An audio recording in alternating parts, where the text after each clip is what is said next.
ఓం సదాశివసమారంభాం వ్యాసశంకరమధ్యమాం అస్మదాచార్యపర్యంతాం వందే గురుపరంపరాం. జ్యోతిష్ శాస్త్రాన్ని భావితరాల వారికి ప్రసాదించిన ఋషుల యొక్క పాదపద్మాలకి నమస్కారం చేసుకుంటూ, అలాగే నాకు ఈ జ్యోతిష విద్యను నేర్పిన గురువర్యులు జ్యోతిష బ్రహ్మ కీర్తిశేషులు శ్రీ ఈరంకి సూర్యనారాయణమూర్తి గారు, సూర్యశ్రీ దేవజ్ఞ గారి యొక్క పాదపద్మాలకి నమస్కారం చేసుకుంటూ, ఓం శ్రీ మహాగణాధిపతి నమః, శ్రీ గురుభ్యో నమః, హరి ఓం. వీక్షకులందరికీ నమస్కారం. వృశ్చిక రాశి వారికి ఈ వారం సాధారణమైనటువంటి గ్రహస్థితి గోచరిస్తూ ఉన్నది. ముఖ్యంగా ఈ రాశి వారికి లాభస్థానం ముందు ఉన్నటువంటి రవి బుధులు యోగించేటువంటి గ్రహాలు, అలాగే అడపాదడప కొంత చంద్రబలం కూడా ఈ రాశి వారికి వారం ఉన్నది. అంటే 3 గ్రహాల తాలూకు శుభ ఫలితాలు ఈ రాశి వారికి ఉన్నాయి. ప్రధానంగా ఇబ్బంది పెట్టేటువంటి గ్రహ సంపత్తిలో కుజుడు మొదటి స్థానంలో ఉన్నారు. కుజుడు తర్వాత రాహు అర్ధాష్టమ స్థానమందు, రాహు తర్వాత అష్టమంలో ఉండేటువంటి గురువు. ఇది చూడండి, ఒక బెర్ముడా ట్రయాంగిల్ లా ఉంటుంది.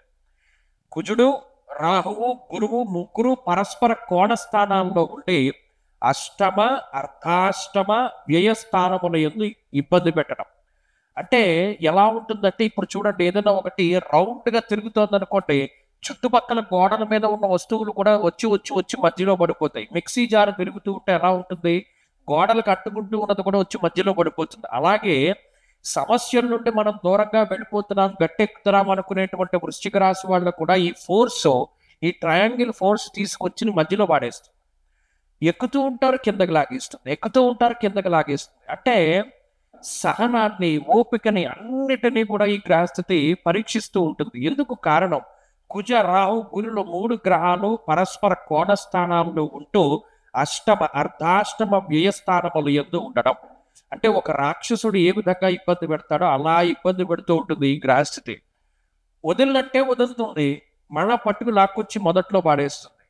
ఎన్నిసార్లు పైకెక్కుతారు, ఎన్నిసార్లు పైకెక్కినా అది లాగేస్తుంది. ఇది మానసికంగా ఇబ్బంది పెడుతుంది, శారీరకంగా ఇబ్బంది పెడుతుంది, ఆర్థికంగా ఇబ్బంది పెడుతుంది.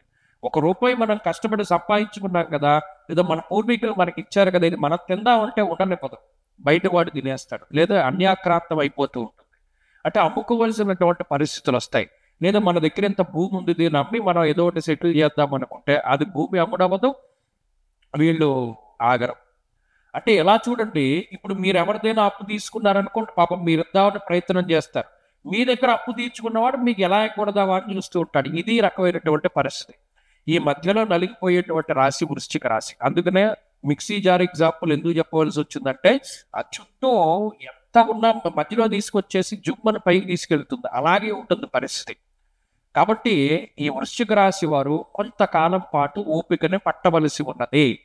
కనీసంలో కనీసం కుజుడు మారేంత వరకైనా సరే జాగ్రత్తగా ఉండాలి.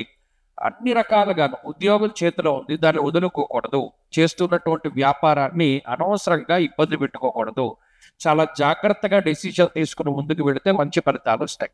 ఈ వారంలో మరిన్ని మంచి ఫలితాలు సాధించడానికి, ఈ రకమైనటువంటి ఈ ట్రయాంగిల్ నుంచి బయటపడడానికి ఎక్కువగా పరమేశ్వరుడి ఆరాధన చేస్తూ ఉండండి. ప్రతిరోజు ఉదయము సాయంత్రము శివాష్టోత్తర శతనామావళి స్తోత్రాన్ని పారాయణ చేయండి, ఖచ్చితంగా బయటపడతారు. వారంలో కలిసి వచ్చేటువంటి రోజు ఆదివారంగా చెప్పవచ్చు. అదృష్ట సంఖ్య 4, అదృష్ట వర్ణము లేత ఎరుపు రంగు. తదుపరి ధనురాశి.